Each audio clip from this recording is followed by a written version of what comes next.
Bonjour, M. Hassan. Bonjour, M. Didiou. Bienvenue dans l'émission Parlons Tourisme. Merci, M. Didiou. Donc, mon nom est Nyang Al-Hassan. Bon, je ne suis pas résident au Sénégal, je suis résident à l'extérieur, en fait, plus pratiquement à Marrakech, là, actuellement. Je m'appelle Al-Hassan Nyang, je suis du sud du Sénégal, je travaille dans le domaine de l'hôtellerie, tourisme, ça fait plus de 10 ans.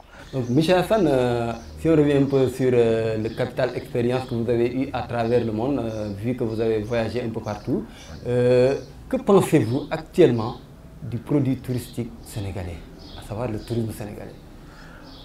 Bon, le tourisme sénégalais, je dirais tout simplement, il y a beaucoup de choses à faire. Parce que quand on regarde la position géographique du Sénégal, on se dirait que comment se fait-il que ce pays ne peut pas en fait vendre sa destination? On se pose d'abord la question de ça. Il y a un problème qui se pose, c'est-à-dire ici, on n'a pas vendu la destination du Sénégal, il faut oser le dire. Je ne vais pas faire des comparaisons telles que le Maroc, telles que la Tunisie, l'Égypte qui accueille. Le Maroc, il est à la 29e place dans le secteur du tourisme et il espère, il a près de 11 millions de touristes. Nous, on est là avec les chiffres 1,5 million, on veut atteindre en 2023 3 millions. Donc, quel est le problème en fait? Parce que tout le monde maintenant est développé, c'est l'Internet.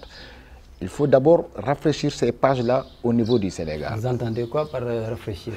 Une mise à jour ou bien... Une mise à jour. Okay. Parce que le Sénégal, en fait, quand vous regardez, vous mettez juste tourisme au Sénégal et que vous partez à Wikipédia, il y a des choses qui ne sont pas quand même, qui sont pas correctes.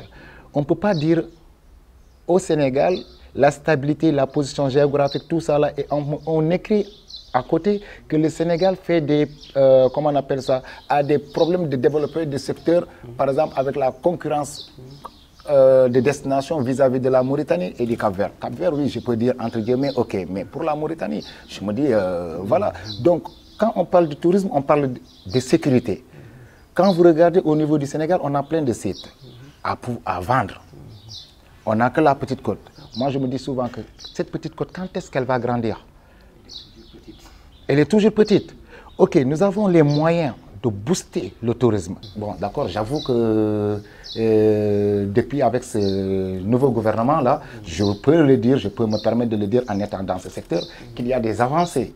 Il y a des avancées parce que même si c'est à pas de tortue, comme je le dis, il y a une volonté. Après, le problème, c'est que est-ce que ceux qui gèrent ce secteur sont des gens de ce secteur, de ce métier? C'est comme si vous prenez quelqu'un qui ne connaît pas ce métier et que vous le mettez là-bas. Il ne peut pas le savoir parce que quand vous vendez une destination, acceptez en retour, parce que c'est une vente, que le touriste qui arrive puisse voir ce que vous êtes en train de vendre. Voilà, parce que le tourisme, c'est valoriser, comment on appelle ça, c'est une opportunité de valoriser le truc culturel. Il y a l'artisanat qui va être là, il y a plein de trucs qu'on peut, le socioculturel, les trucs naturels que tu peux revendre économiquement. Ok, M. Hassan, si je reviens un peu, vu, vous avez tantôt, vous m'avez expliqué que vous avez fait un peu le tour du monde, un peu, beaucoup de pays d'Afrique, Surtout, oui, les pays voilà, pour un peu voir exactement quels sont les points qui sont les plus sensibles et qu'on doit toucher pour mieux vendre notre destination, selon vous. Pour vendre une destination d'abord touristique, il ne faut pas cibler. Quels sont les touristes qui viennent au Sénégal? Peut-être, je dirais, la francophonie, les touristes français, tout ça. Est-ce que nous avons des Allemands, le côté asiatique, tout ça là? Les Scandinaves, tout ça là. Donc, il y a aussi un autre tourisme, c'est-à-dire ceux qui sont ici. Est-ce que les résidents aussi, ils sont là pour aller dans des hôtels? Oui. Est-ce que le tourisme est vendu au niveau local? Est-ce que le tourisme est vendu au niveau local? Ici même. Donc, ça aussi, c'est un côté qu'il faut revoir. Ok, il y a autre chose. Nos télévisions, il y en a plein maintenant, je viens de voir qu'il y a des télévisions. Est-ce qu'il y a des comment on appelle ça, des émissions qui parlent du tourisme? Je ne pense pas. Eh bien, est-ce que moi, personnellement, je n'ai pas vu des émissions qui parlent de tourisme. Je vois des émissions de... Quand même, on peut se consacrer des émissions du tourisme, des émissions de restauration, des émissions de formation de bar et tout, parce que le touriste qui vient, il s'attend tout simplement, ce n'est pas dire l'État aussi, c'est aux acteurs, ceux qui sont ici et qui veulent vendre la destination, quand tu dis vendre, le client espère une satisfaction. Depuis l'arrivée du client, les services de transfert au niveau des aéroports, pour regagner leur site hôtelier, ok, le cocktail de bienvenue, tout ça c'est calculé, parce que c'est un personnel qui est derrière, il y a des acteurs qui sont derrière. Est-ce que ces acteurs aussi qui veulent que le touristes arrivent, est-ce qu'ils ont les moyens ou bien est-ce qu'ils font, ils donnent aux clients, là, le touriste, là, une satisfaction? Anecdote, je vais faire une petite entre parenthèses. Il y a le chanteur Youssou N'Dour là qui a chanté Tourista. Enfin bref, je l'aime bien parce qu'il réside au Sénégal, il n'est pas de l'autre côté.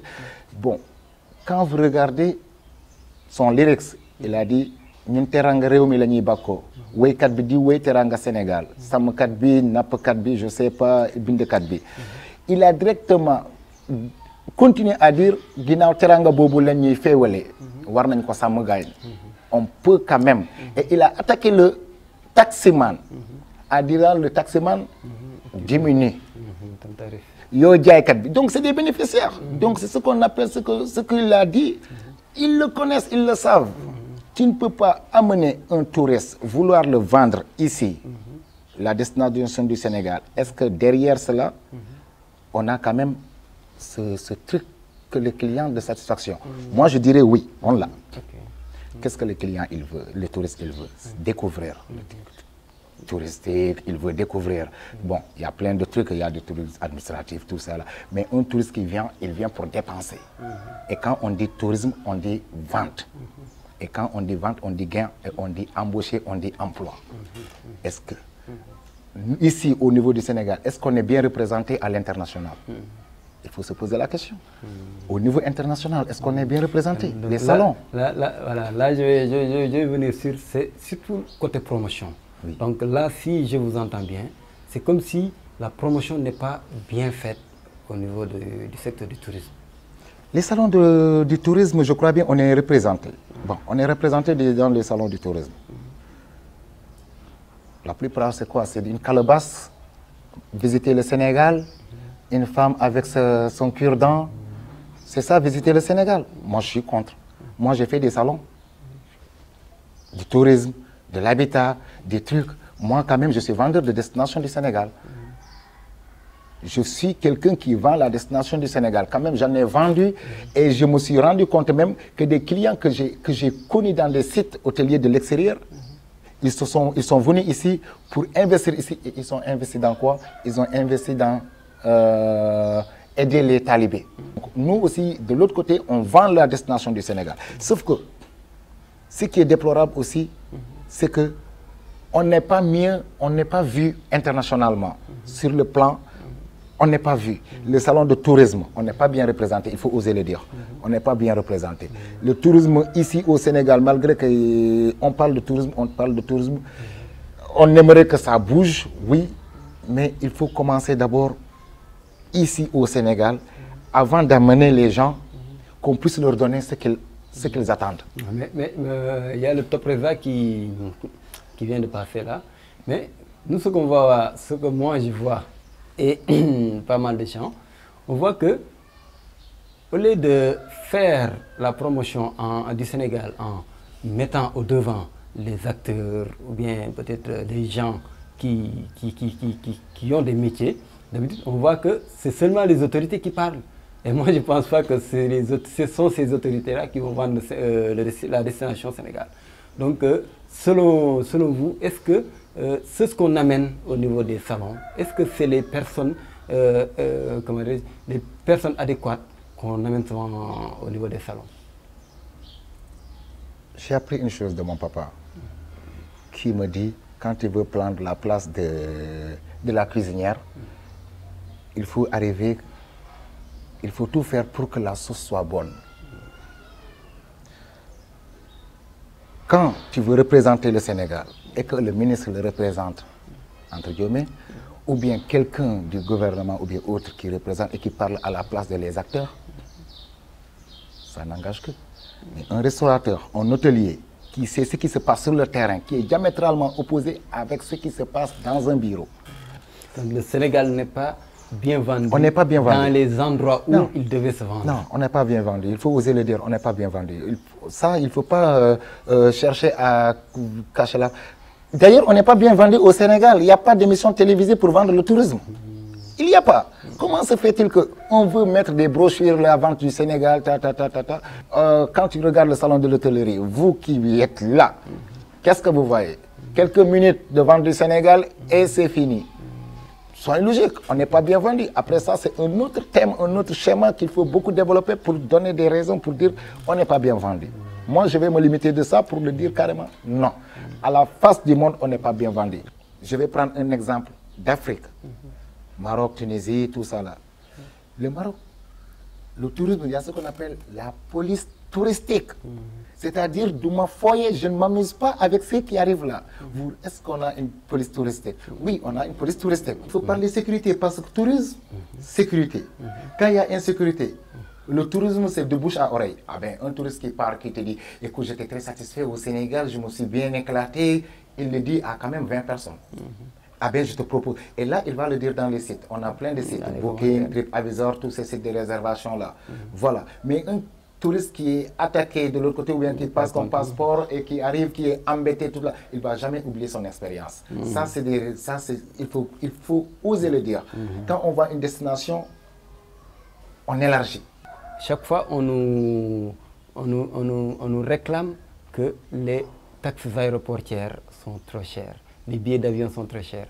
Ne pensez-vous pas qu'au moment des subventions, ou bien actuellement où l'on vit le coronavirus, l'État ne devait-il pas profiter peut-être de ces subventions à travers le ministère du Tourisme et des Transports aériens, M. Alioune Sarr, essayer de voir comment subventionner les taxes aéroportières et les billets d'avion pour qu'au lendemain du coronavirus, que le Sénégal puisse se vanter pour dire que actuellement les touristes venaient, on a diminué nos taxes aéroportières, on a diminué nos billets d'avion. Moi, c'est une idée que j'ai et vraiment je pense que ce serait bien de partager votre idée là-dessus.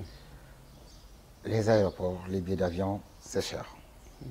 Quand vous mettez dans le site des réservations, oui, les billets d'avion sont chers. On peut me dire la position géographique, oui, c'est un peu loin. Contrairement au Maroc où voilà, le mec il paye 30 € pour faire un billet avec Ryanair ou bien tout ça là. Oui, mais les billets d'avion c'est trop cher. Je ne sais pas, avec leur subvention de 77 milliards, comment ils se répartit. Honnêtement, je ne peux pas savoir comment c'est réparti parce que je ne sais pas. Mais je peux me permettre de dire les billets sont trop chers. Les billets sont chers. Après, je ne sais pas pourquoi, mais quand on vend, il y a ce qu'on appelle